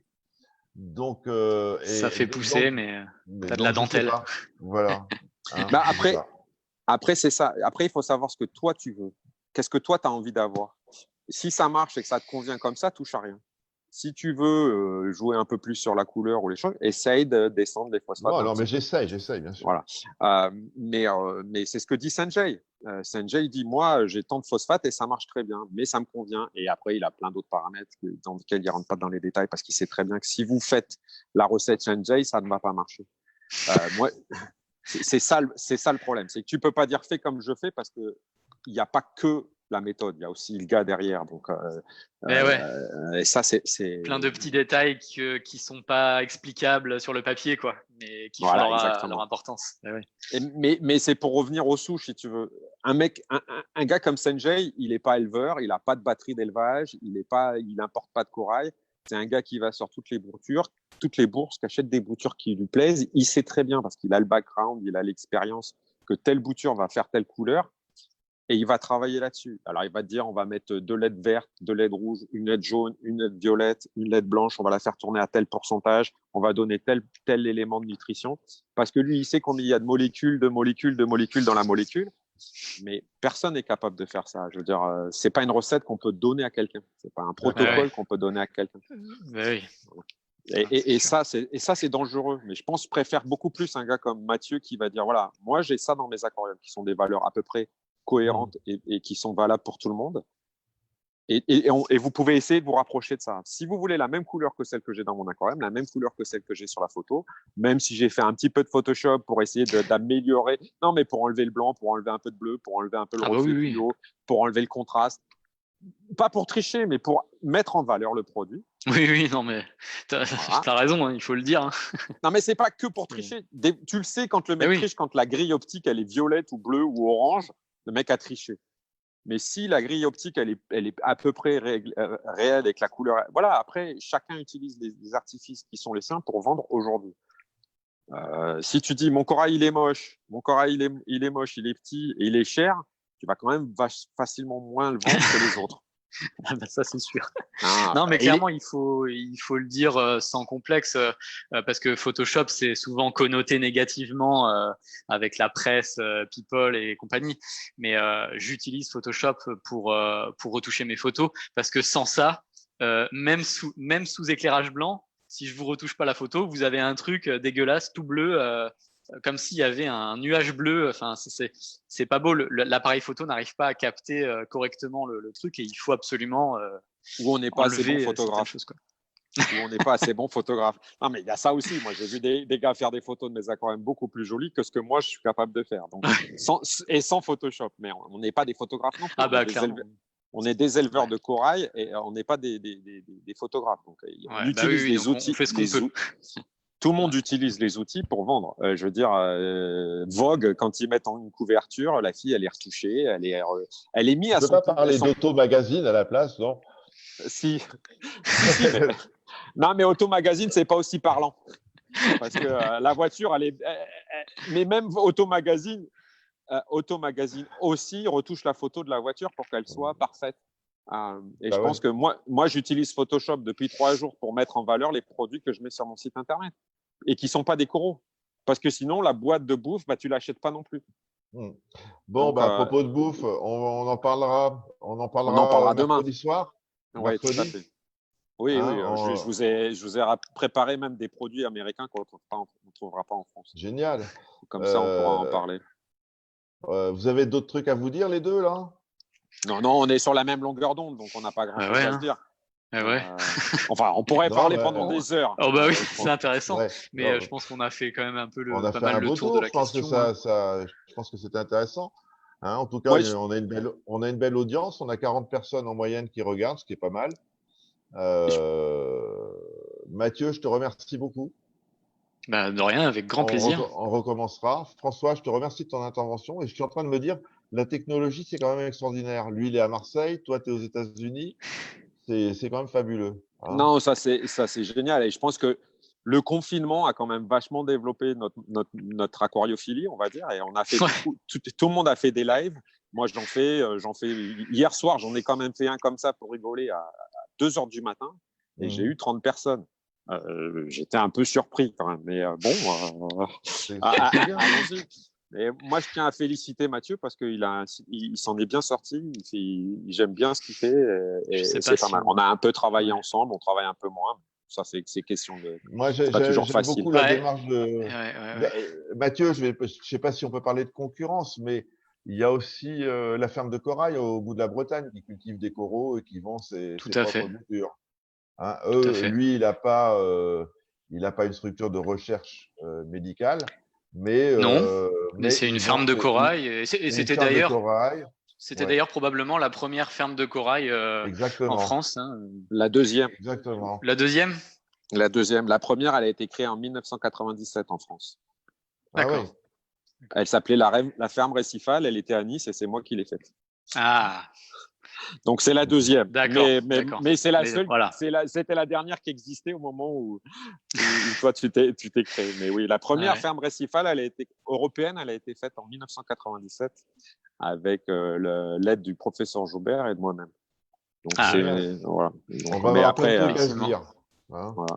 Tout à fait. J'aime bien. Mais j'adore. Je trouve que Coralbium a une bonne démarche parce qu'il brade pas les produits. Il fait des produits de qualité. Il les brade pas. Et ça, c'est une démarche qui me convient assez. Vendre un produit et le mettre à bas coût parce qu'il faut le vendre, c'est pas une démarche. Je pense que, non, puis personnellement, j'ai d'autres passions dans la vie. Et si un jour c'est plus du tout possible financièrement, je préférerais faire autre chose de ma vie que de faire n'importe quoi avec les coraux. Et voilà. Donc j'ai envie de continuer à travailler comme ça. Il y a une question de Fabien à laquelle je peux absolument pas répondre. Il demande si c'est Amblard qui a repris la ferme de corail. Je crois pas. Je ne crois pas non plus. Moi je crois pas parce que j'y suis allé il y a 2 ans. Ouais, j'avais visité le truc. J'avais d'ailleurs fait un petit reportage vidéo à l'époque sur Aquarescif, qui a malheureusement disparu, mais maintenant on est sur le récif. Yes. Et je pense pas que ça a été repris par Amblard, mais maintenant. C'est assez facile à contrôler. Hein. Il suffit d'aller dans les statuts de la ferme de corail, de vérifier l'adresse postale du siège social et on saura tout de suite. Si c'est Mazamet, on sait qui c'est qui l'a. Ok. Bon, je vous remercie. François, sois en forme mercredi. Je serai en forme. Avec Taille, on va pas te lâcher. Écoutez, je vous souhaite. Merci de m'avoir invité en tout cas, c'était sympa. On pourra refaire un live avec Mathieu quand avec tu veux. grand plaisir. Avec plaisir, c'était super cool. On va certainement refaire des lives, donc peut-être avec Mathieu, François, avec Ouman, c'est certain. Je le dis pour les gens qui ont apprécié le live sur le pH.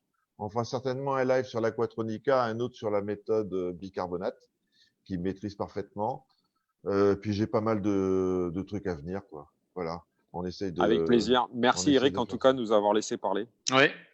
Bon courage à vous. Moi, je vais vous dire, je prends un grand plaisir à vous écouter. Donc, moi, je suis là. De temps en temps, je relance un peu, mais je vous écoute. Hein.